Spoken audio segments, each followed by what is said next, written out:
All right, welcome everybody. Thank you for being here. If I get a nice big round of applause for Nicolas Brousse.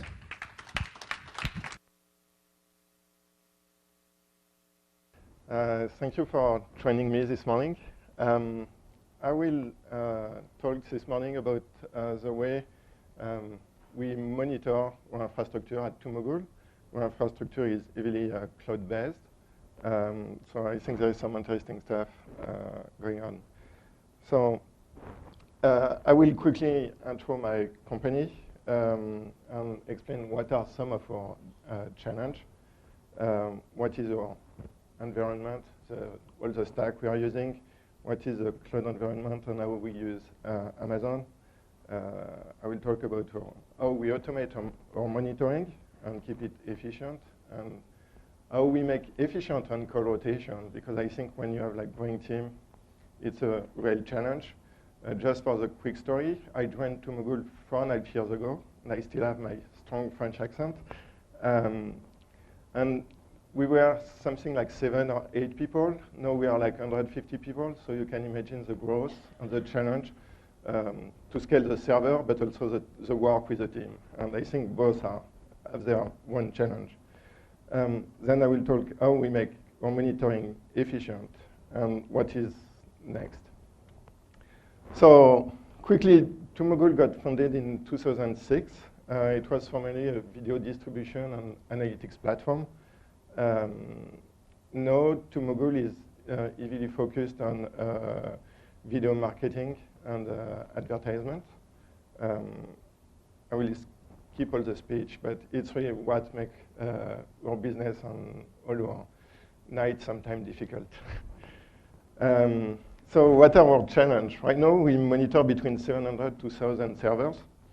Those servers are spread across 6 different locations for Amazon EC2 region, 1 hosted provider, Liquid Web, and some VPS on Linode.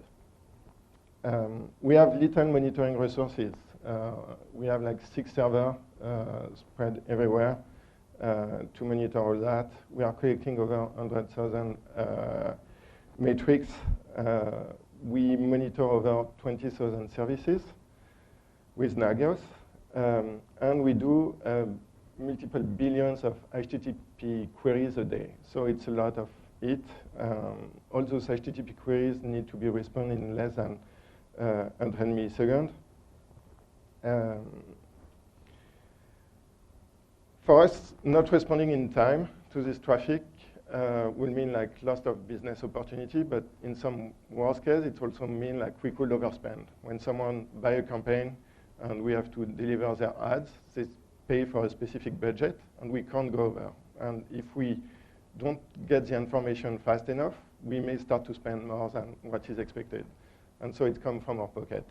So it's really important for us to monitor heavily our infrastructure and know what's going on. So all those servers are not all the same. It's not all Apache servers. So we have like over 80 different server profiles. Our stack is mainly like Java with embedded JT, some Tomcat. We have some PHP frontend. We have some Ruby on Rails API. We use heavily Hadoop, HDFS, MapReduce, HBase, Hive. You can imagine all the big data that we have to deal with to do like user targeting and better and optimize all our advertisement.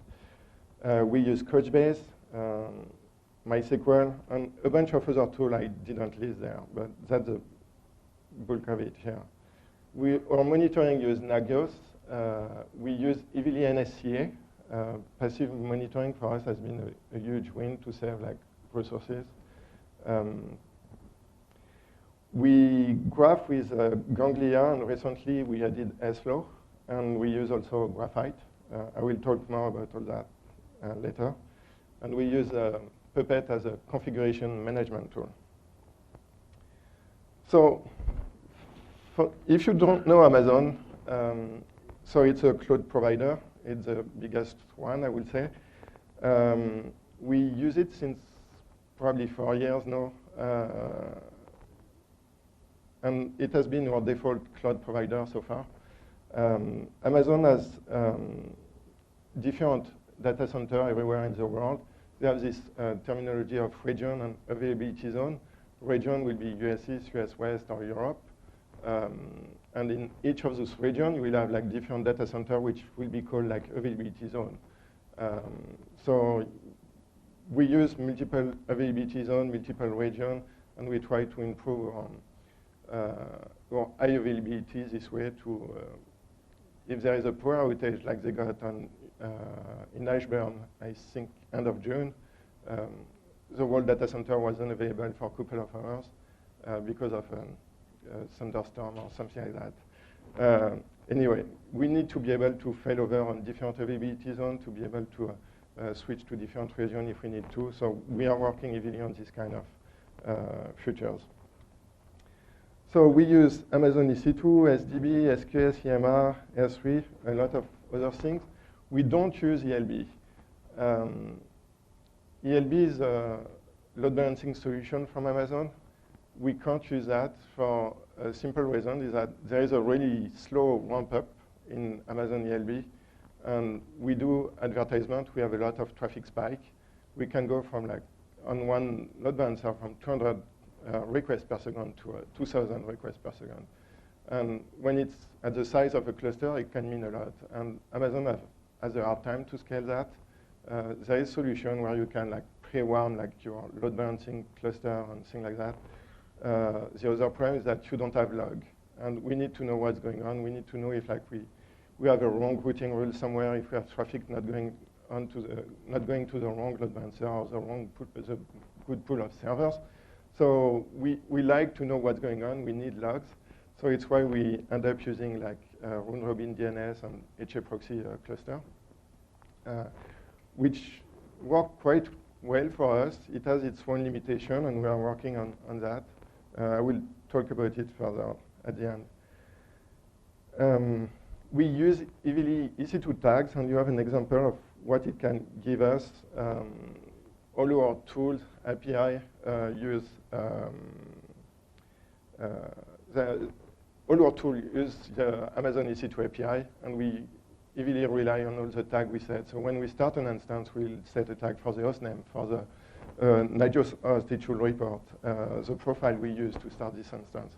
And we keep some of this information also in SDB, which is a simple database, I think, from Amazon, and allow us to keep tracking of some of this information and to restart easily, like servers, and get the same profile exactly as we wanted. So how do we monitor all those cluster and server? We have basically one Nagios instance for each availability zone we work. And I say one, but it can be 2 or 3, depending on the size of the server we have to monitor, and we want to, if we want to add more. We just have to change this EC2 tag and say like, oh, the Nagios host is this one, and it will just report to this other host. I'm talking about the host reporting to Nagios because we use heavily NSCA, so it's a lot of passive checks, and the host need to know where he should report. So we have this Nagios in each region, which kind of prevent us any like networking issues. Like if we had everything like on Linode, for example, we'll have a lot of false alerts, and this doesn't work for us. But what we do is that on Linode, we have a monitoring for each of those Nagios. So we get something separate to make sure that our Nagios on each availability zone are working correctly. And if they are not responding, if they are not like performing as they should, we get page and we can like check our monitoring is okay. We also have Graphite installed on all those monitoring servers, as well as Ganglia. So Ganglia is it's a clustering solution for graphing and collecting metrics. It's integrates really well with Airflow. So we use that heavily. And we recently added Graphite more for monitoring. We used to have, I don't know if you are familiar with Ganglia and all the process, gmond, gmetd, and all that. If you saw my talk last year, I was talking about how we were clustering all our data and organizing all that with having different gmond process on our admin box to be able to clusterize all our data. We stopped doing that. We just removed everything and just do like one gmond process, just because it's much easier for us to maintain. We don't have to try to manually like figure out like on which ports, which service should listen on, and have like complex configuration everywhere. We just make it simple, and we use Graphite to do the proper dashboard that we need. We don't have to use a Ganglia web interface for accessing and visualizing our data. So our config will look like this. We make sure in Ganglia, we make sure to override the host name to be like what we want.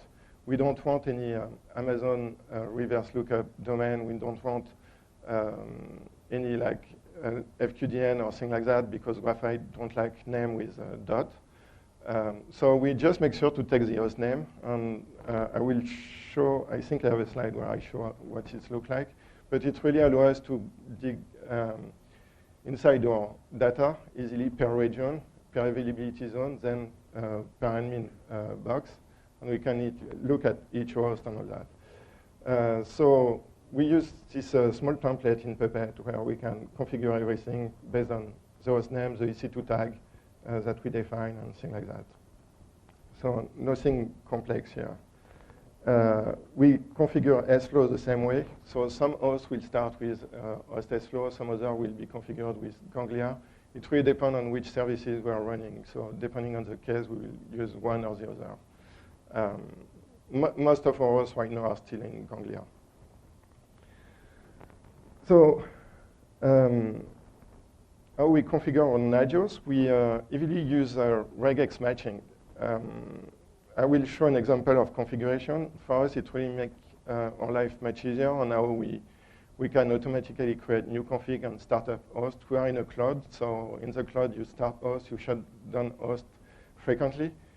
So we need to be able to have like proper monitoring, scaling quickly without to have like EV cron tab or whatever going on and not being reliable enough. So we use regex. We don't use a true regex matching, just for performance. So we use NSCA. We don't use a perf data in Nagios. We use a precache object. So each time we have to reload the config and all that, we have to make sure we rebuild all the precache object too. And at the end, we just have to include like a config file from 3 folders. So we have the etc object that is probably common on many Nagios installs, that we have like contact information, then what else? We have like the templates definition. We have a bunch of basic files like that. And we have 2 other directories that we create that are, well, sorry for that. I guess I'm late for a meeting. So we have 2 other folders. We have servers and clusters. So in cluster, it's really what we manage in Puppet, where we just define like we will have a mysql.cfg.crb where we define like basic rules on how we monitor our MySQL server. And the servers folder, there is really few servers in it actually. There is just like it's just a config for the Nagios host itself, but all the other servers, they are generated dynamically on the Nagios host. We don't configure that in Puppet. We don't have them anywhere. So what does it look like? So process of event when we start a new host. We start an instance with a tool we call Cerveza. The idea of this tool was just like we launch a command and we can go get a beer. Everything will happen on its own. It kind of happened like that most of the time. We use Cloud Init, which really make our life easier on how to provision our server on Amazon. Puppet takes care of configuring gmond or host sflow on the instance. On On our monitoring server, so on the Nagios server, we are also running gmod, gmitab to get all the data from the from this all this instance. The thing that changed compared to last year, if you saw the talk last year, is that now we have a Nagios check that is going to use the EC2 API to figure out like what is running on this region or availability zone, and looking at the host name and the Nagios host tag we set up on the instance, it will figure out if this host belongs to this running Nagios instance. And based on that, it will generate, if it found a new host that is not in the list of server listed in its servers directory I talked earlier, it will just create a new file for this server based on a simple template, do some string replace on it, and once all the server has been updated, we added all the configs that we need, we will do the reload of the Nagios. So we wait the end of the process to reload Nagios. If we find any zombie hosts, that can happen if we start an instance, but we stop before the end or thing like that, it will just send us a warning alert, and we could take care to make sure like what's going on, why it didn't start correctly, should we shut down this host, or it doesn't automatically shut down the host. We used to do that, but we found better to just get alerted and take the time to troubleshoot why it was up, and we don't know what is this host, than just automatically shut it down. If the config is corrupt, this check is going to send us a critical alert. So we are always sure that Nagios is himself taking care of its configuration and the way it will alert us and manage. It will take care of itself of adding host and all that. I'm not sure if it's clear, but. So our host template file is just really basic. We just have this big config where you can see there is like some tag with like host name, cluster name, FQDN, IPs, AWS ID. All this string will be replaced by this check that run, and make sure to create a config file for this host that is just that. So on those 700 server or 1,000 server I was talking about, all their config are just this. There is nothing else. We don't put check, we don't put specific information. All this is then managed on the host group level. So we know on which host group you belong, and we use regex to define, like you have an example with MySQL, you can see the service. We just use hostname MySQL on the regex, and we have just huge numbers behind that. And it will know automatically, oh, this is a host called like that, so I need to check this way. And it makes our life much easier on the way we can manage service check and scale our infrastructure. So next is how we make an efficient on-call rotation. So at some point we were looking at PagerDuty, but I think until April this year it was really expensive. And it had some overhead, and we wanted some more control on what we do. And one thing that was important, and we introduced since early this year, it's the follow the sun strategy. Basically, we have 2 people working in Ukraine that can take our night shift, and that's a huge win. We don't have to wake up at tier 1 for every single small thing happening. We are still on tier 2, so if there is like complex stuff, we are still called and all that, but it really makes our night much better. And the other point is like Nagios time period and escalation rules in Nagios is really a pain to manage. I mean, when you have like 2 or 3 servers, or even 10 servers, it's okay. You can maybe have the time to deal with it. But in our case, when we have like, our engineering team is just like 25 people, I think. It's not that big, but each team in this engineering team want to manage their own on-call. They have their own request. If someone goes on vacation or whatever, you have to update your time period. The time period is not like clear. You need to, if it's day by day or week by week, it's become like a nightmare to manage. We didn't want to do that. So we just stopped using it, and we plug our own notification script to Nagios, just in the command definition and service contact, we define that. And our script just takes care of looking at Google Calendar. We have like a Google Calendar defined for for each team, and each team lead can just add people and define like who is on tier 1, who is tier 2, who is tier 3, and things like that.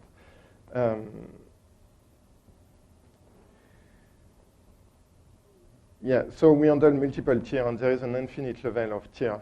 So it's really easy for a team lead to say like, oh, I want a tier 50.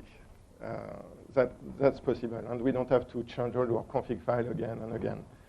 So the operation team is not a bottleneck anymore for developers or for anyone that needs some on-call support. We cache all those Google Calendar information every hour, so we poll it every hour to make sure that we are not calling like Google Calendar each time we have an alert going on. We have like thousands of warning, or I wouldn't say critical, but we have a lot of alerts going on every day, and we don't want to have like to pull like Google Calendar every time just for latency and performance purpose. So we just have this script building a small cache file locally. If it finds it, it'll use it. If it's older than 1 hour, it will just regenerate calling Google Calendar using the Google API. It will make all the contact definition in Nagios much simpler. We just have to add like contact in Nagios. And we notify people only when they are on call. So when you are not on call, you stop having those thousands of emails during your week, and you can just focus on your work. And only when you're on call, you can just look at what's going on. But we can have an exception where you can request to have like off-call emails, so you still get your emails. So it makes it really easy. So what it looks like, basically in Google Calendar, you can have like simple calendar where like for a whole week, you have your contact defined this way. Or you have an example of a much more complex calendar where you can see 3 different Google calendar in the same page here with different tier levels, some complex rules. One of the operation team calendar we use also to define like maintenance period and all that. And one of our projects is to be able to get this catch by Nagios and automatically set service in maintenance instead of going in the Nagios interface and say maintenance, and being page or something like that. So, sorry.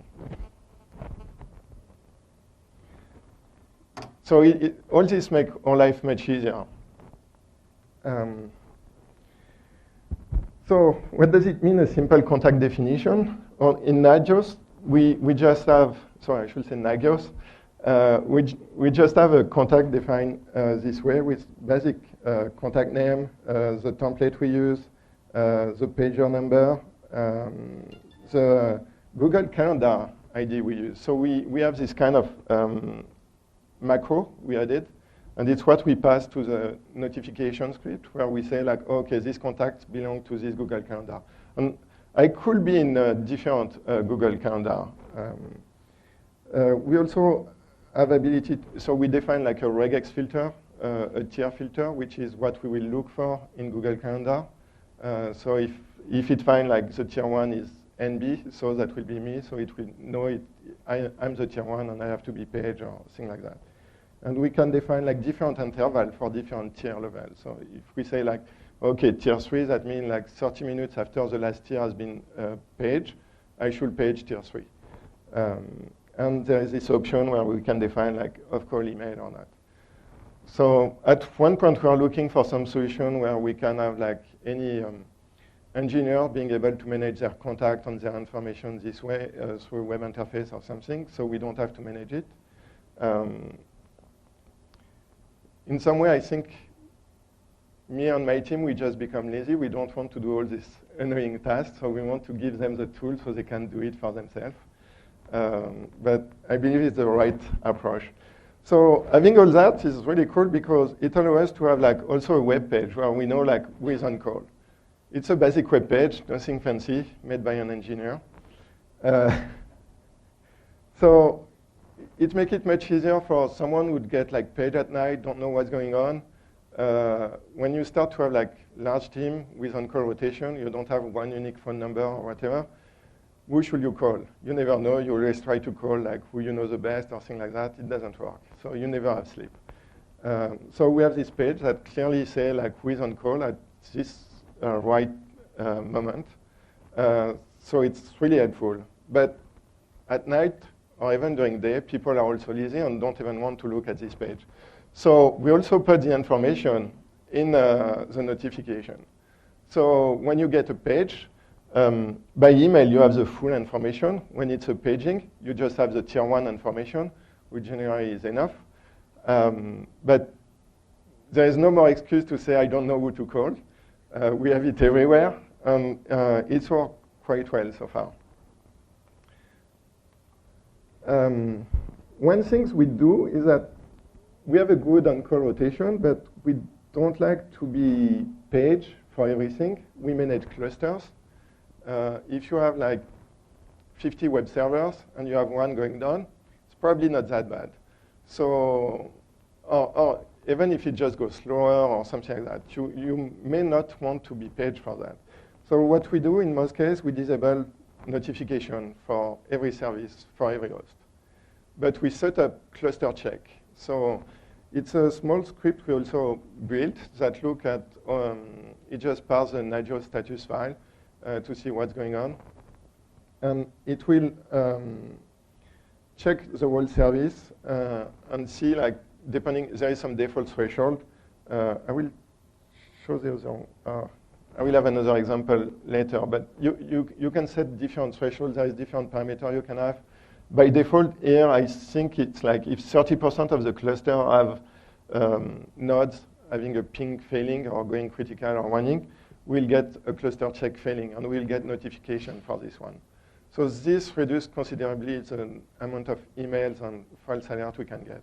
And we can set up this cluster check to also notify us if one host is going bad. The thing is that if we have one that's going bad and then like 30 going bad, we'll still have just one email going. We don't want like going from one email to 30 emails every 15 minutes or something like that. So it makes it like much easier to handle outage and see like what's going on. Most of our checks are based on the RD data that we collect from Ganglia. So it's why I was talking about it earlier. We collect all that on the same host than the Nagios, than the host we use for monitoring. So the Nagios host and the Ganglia host are tied together because Ganglia is going to send data on an host that Nagios will use the RD data generated here. So it allows us to do like, the idea is just like we don't need another check while we collect this information, so we can save some kind of resource. We don't need another like passive monitoring on the host, or we don't need another like even active check to see like CPU load or HTTP traffic or things like that. So we just try to reuse what we already know, and we look at those RD files. And it gives us a lot of flexibility. Because we have like some specific plugin in Ganglia that we did that allow us to see in real time or 99% yield response time on all our HTTP traffic, looking at access logs and all that. And it allows us to set up in Nagios alerts based on this 99% yield metric we collect. That's really useful for us. It really allows us to be really creative in the way we want to monitor our application and our performance. So we can check cluster status based on the service errors and all that, but we can also check based on message return by the check. I won't go too much into it, but we can, if you have like some services going critical with different error message, we can set up a check cluster that will just go on if there is a specific error message going on. So it allows us to filter some of the application and have like, depending on the errors the application is returning, we may have like a check that will be more like operation oriented, like say if the error is like, oh, I have database connectivity, okay, we just grab for this critical message on the host. But if it's like, oh, I have like a max budget or I have like some application issues, we won't page the operation team, we will have a different cluster check and that will go directly to the developers that are on call. So it allows a little more flexibility to in what we try to accomplish. One of our focus is to try to make sure we alert the right people. The most annoying part is when someone gets paged and don't know what to do. That's something we don't want. So we really try to get the alert the most efficient as we can. So I will go quickly on this, but it's just like how we can use our tools. I will skip that. It's not that interesting. So how we make our monitoring even more efficient. We was talking about all those graphite and collection. One of the challenge we had since last year, we just ended up with like multiple web interface. We had like ganglia on each region. We had like 6 or 7 web interfaces to check to get metrics. We couldn't get metrics together to see like, okay, how do I compare between US East and US West? How do I compare?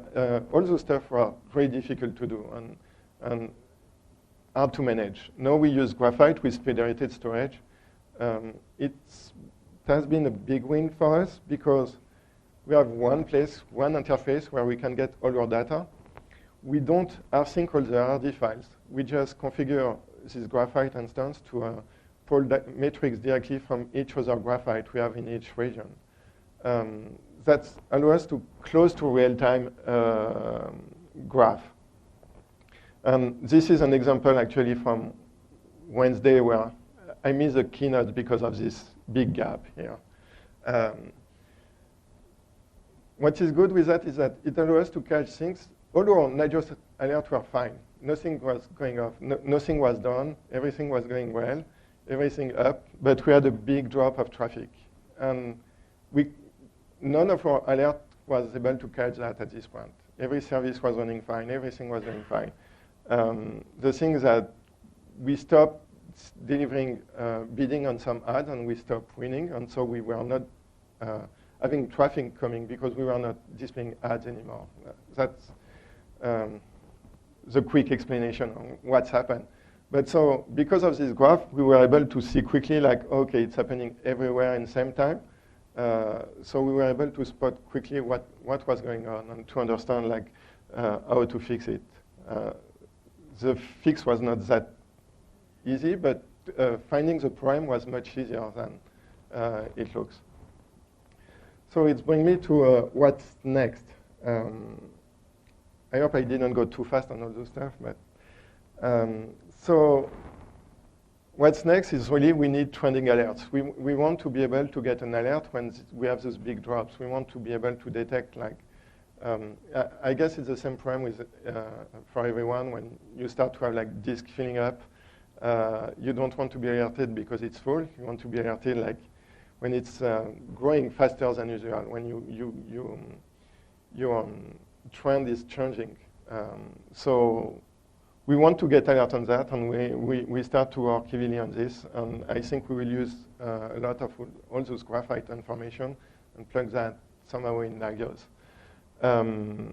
We try to work on better automation for non-cloud servers. I talked briefly about the servers we have at Liquid Web or Linode, and we have planned to get more of our servers out of the cloud. So one of the questions is how we monitor that in the same efficient way and in the same automated way. We want to make sure that we can scale this monitoring system even when we use like, we depend heavily on the Amazon EC2 API right now because we use tagging, we use all that. So one thing we want to review is to make sure that we could still have the same approach if we do hybrid cloud. We want to get some of the servers out of EC2 just because of this challenge of latency I was talking at the beginning, and just for efficiency and cost.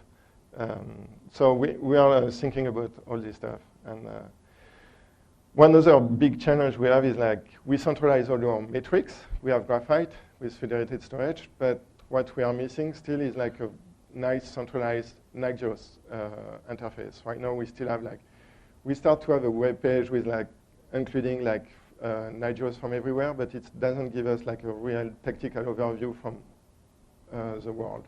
So it's some point we are working on. So all this work wouldn't have been possible without a strong system operation team. Just want to thank them quickly this way. It's not something I'm doing alone, and there is a team behind this, and I'm really glad to have all of them. So that's it. I'm done. So if there is any question.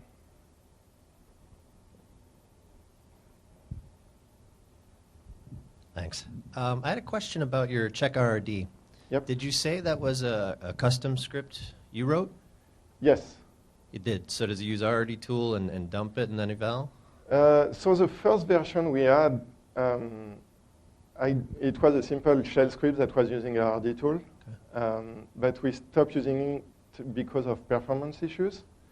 And if I recall correctly, we just rewrote it in Perl or Python using there is a lib RD tool or something like that, that allows us to directly get the information. I don't think we use a command line anymore to get the information. Okay. And then I thought I'd mention that graph you showed where it flattened out and you said you didn't have any monitors and how moving ahead you really want monitors and that kind of thing. Graphite allows for extracting raw data with raw data equals true and just returns numbers, and then you can write a monitor to give it a URL, evaluate the numbers that come back, and say warn if any of them are below 10. Yeah, we do that, and it's really, really useful. Yeah, that's definitely something I'm going to look at. Yeah, and Thruk, too, for your centralized view on all of your Nagios instances. Thruk is a really, really nice tool for that. Which one? Thruk, it's called, from Console Labs, Sven. Okay. Really good, but a lot of people use check multi-site, too. It works really well for that. Cool. Good. Yeah, I was just wondering whether you had the need to access historical data out of, for instance, Graphite, to see how you compare from a month ago or stuff like that. So you mean on the graph? So from a metrics perspective, if you will, if you have it seems very geared towards real time. Yep. Just curious whether there's a so scenario we for analytics, kind of seeing big trends and so on. So we still store all those data over time. So what will happen is, like, if we shut down a host, like MySQL 05 or whatever, and don't want it and just want to start it a month later, we'll have a gap during all this time, obviously. But we keep all those RD files. It's on EBS. We use Amazon EBS, and we keep all that without limit. And what's the resolution for? Because the RD is inherently limited in resolution. So. I don't have that in mind. I could look at it. It's probably not great. That's definitely things because before we didn't have any right way to do it. It's really something that we just start to have and start to enjoy. The way we were looking at our metrics was not good enough before. We were really limited, and now we just start to have to enjoy the real-time stuff that is really helpful for us. And we just start to compare on a week or 2 weeks basis. We don't really have the need on comparing this month to last month. We know we are doing more because we are growing. So it doesn't tell us that much on a month basis, but looking on 2 weeks or something like that is really what we are looking the most right now. Any additional questions?